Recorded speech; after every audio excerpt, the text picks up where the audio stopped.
Hello everyone! For today's video, I will teach you how you can access GPT when it's not available in your country or network.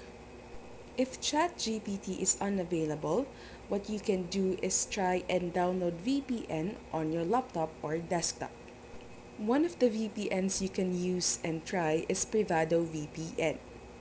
By getting this, you get 10 GB of data for every 30 days and VPN apps for every major platform that you're always on or always using. Once you press the Get Privado VPN button, you'll be redirected to this page where you can choose from different plans such as $10.99 per month for a 1-month plan or $1.99 per month for a 24-month plan.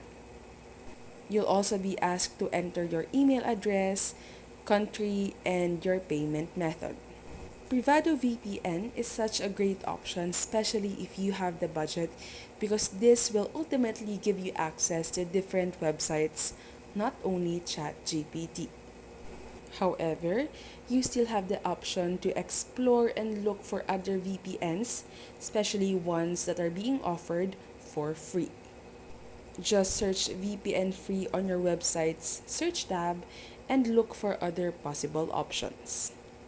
Once you've gained access to a particular VPN, you'll automatically have access to ChatGPT anytime and anywhere. That's all for this video, and if this helped you, don't forget to press like and subscribe. We hope to see you again on our next videos.